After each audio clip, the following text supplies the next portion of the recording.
بادشاہوں کو جو بادشاہت کی بھیک دیتا ہے اس کی دوستی کو تو ہمیں فکر کرنی چاہیے نا کہ ہمارے ہر کام اللہ بنائیں گے، ہماری مشکل اللہ تعالیٰ آسان فرمائیں گے، رزاق اللہ تعالیٰ ہیں۔ اگر کسی کو دکان کے ذریعے رزق ملتا ہے تو دکان رزاق نہیں ہے، وہ ذریعہ ہے، وہ منابع نہیں ہے۔ بڑی ڈگری حاصل کرنا، بہت سے لوگ ڈر کے قریب ہی نہیں آتے دین کے، دو چار حدیث سن لیتے ہیں اور اسی تشریح پوچھتے نہیں ہیں۔ جیسے نوجوان گھبراتے ہیں، ہم سے بھی پوچھتے ہیں کہ یہ تو ہمیں تو گھبراہٹ ہوتی ہے، ہم تو دین میں آگے نہیں آئیں گے، کیونکہ حدیث پاک ہے کہ جو جوان اپنی جوانی اللہ پر فدا کرے گا تو اس کو عرش کا سایہ ملے گا۔ تو اچھے کپڑے پہننا بند جناب، بڑی ڈگری بند، بڑی جاب منع، بڑا بزنس منع، برگر بھی نہیں کھا سکتے۔ جب ان کو سمجھاتے ہیں کہ بھائی ایسی کوئی بات ہی نہیں ہے، آپ کیوں دور رہ رہے ہیں؟ آپ کو آپ کے ہمارے ماں باپ ہماری خوشی کا خیال کرتے ہیں، جنہوں نے ہمیں پیدا نہیں کیا، پیدا اللہ نے کیا ہے، تو اللہ تعالیٰ ہماری خوشیوں کا کتنا خیال رکھیں گے؟ اللہ تعالیٰ نے ہمیں خوشیوں پر خوشیاں عنایت فرمائی ہیں قرآن پاک کے ذریعے، شرط اللہ کی دوستی کی ہے۔ حضور صلی اللہ تعالی علیہ وسلم فرماتے ہیں مجھے ایک آیت کا پتہ ہے، اگر لوگ اس آیت پر عمل کر لیں سب کاموں کے لیے کافی ہے۔ وَمَن يَتَّقِ اللَّهَ يَجْعَل لَّهُ مَخْرَجًا وَيَرْزُقْهُ مِنْ حَيْثُ لَا يَحْتَسِبُ، جو تقوی اختیار کرے گا، اللہ کا دوست بنے گا، اللہ اس کو ہر مشکل سے ایگزٹ دیں گے، چاہیے یا نہیں چاہیے، اور رزق وہاں سے دیں گے جہاں سے گمان بھی نہیں ہوگا۔ پیناڈول پر یقین ہے، پیناڈول پر یقین ہے، اور دوسرے دوائیوں کے نام مجھے ظاہری بات ہے نہیں آتے، چلو بھائی موشن کو روکنے کے لیے لو موٹل پر یقین ہے، اور اللہ معاف فرمائے کہ ہمارے ہر بات پہ یقین ہے، بھئی یہ دستخط کر دے گا میرا ویزا لگ جائے گا، لیکن اللہ تعالیٰ کی باتوں پر یقین ہی نہیں آتا، دل میں تو ہے، زبان پر تو ہے، دل میں نہیں اترتا۔ ہو آزاد اختر غمے دو جہاں سے، ہو آزاد اختر غمے دو جہاں سے، جو دل سے ہو جائے غلام مدینہ۔ تقوی فرض ہے۔ رات کو حافظ ڈاکٹر شفقت اور ہم بھائی بیٹھے ہوئے تھے، الحمدللہ دین کی بات ہوتی ہے، میں بھتیجوں کو اور بیٹوں کو سمجھا رہا تھا کہ آپ جتنا زور لگا لو کاروبار میں، لیکن آسمان کا اعلان ہے وَمَن يَتَّقِ اللَّهَ يَجْعَل لَّهُ مَخْرَجًا، ہر مشکلات سے ایگزٹ اللہ عطا فرمائیں گے۔ کس کو؟ جو گناہ نہیں کرتا، گناہ ہو جائے توبہ کر لیتا ہے۔ یہ دیکھیں آپ ذرا تصور کریں، گارنٹی ہے، یہ گارنٹی 100% کامیاب ہے یہ بزنس۔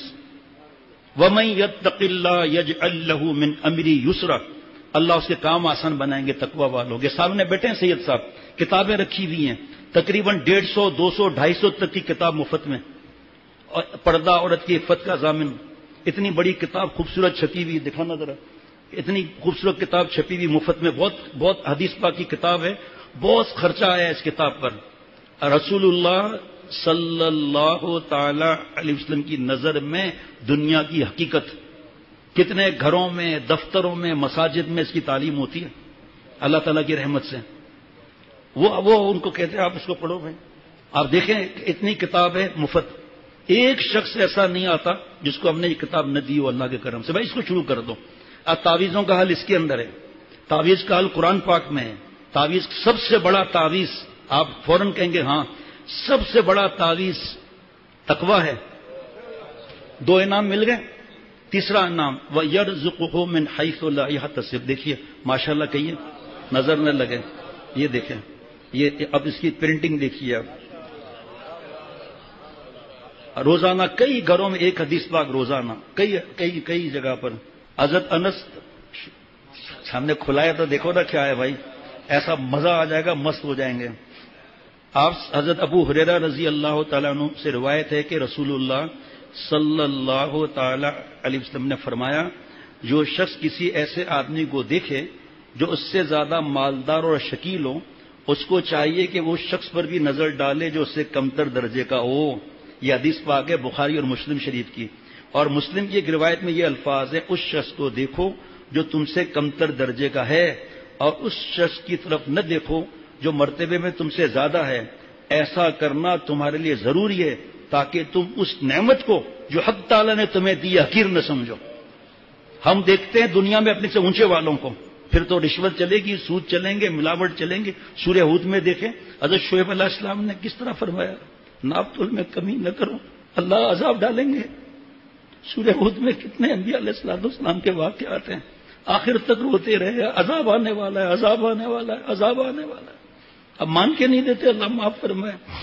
جو سامنے حدیث پاک کھلی تھی، اللہ اپنے سے کم والوں کو دیکھنا ہے۔ امام غزالی رحمۃ اللہ علیہ کے مرید کا واقعہ لکھا ہے، اس کو کسی نے مارا، کپڑے پھٹے ہوئے آئے حضرت امام صاحب کے پاس، امام غزالی رحمۃ اللہ علیہ کے پاس کہ حضرت دیکھیں مجھ پر یہ ظلم ہوا ہے۔ فرمایا جاؤ جاؤ صبر کرو، شکر کرو، اس سے زیادہ تکلیف نہیں آئی۔ وہ چلے گئے۔ پھر کسی نے ان کو ایسا مارا کہ سر پھٹ گیا، خون خون حضرت کے پاس آئے کہ حضرت یہ دیکھیں پھر مجھے کسی نے مارا ہے۔ فرمایا جاؤ جاؤ صبر کرو، شکر کرو، اس سے زیادہ تکلیف نہیں آئی۔ پھر ایک یہودی نے اندھے کنویں میں الٹا لٹکا دیا، زنجیروں سے مارا۔ جب وہ اٹھے ہیں تو ہاتھ کی ہڈی ٹوٹی ہوئی ہے، اور اس طرح بری حالت میں پہنچے۔ حضرت امام غزالی رحمۃ اللہ علیہ سے کہا حضرت جی دیکھیں کیا مجھے تکلیف آئی ہے یہ۔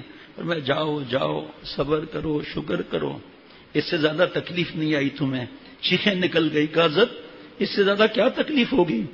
فرمایا جاؤ جاؤ صبر کرو، شکر کرو، اللہ تعالیٰ نے تیرے گلے میں کفر کا توق نہیں پہنایا۔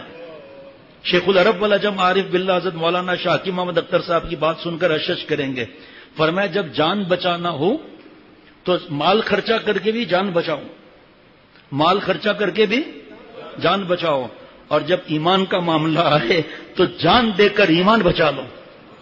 یہ ایمان کے لٹیرے کون ہیں؟ فیس بک ہے، یوٹیوب ہے، یہ نیٹ ہے، کیبل ہے، جس کے ساتھ گھر بھرے ہوئے ہیں، اللہ معاف فرمائے۔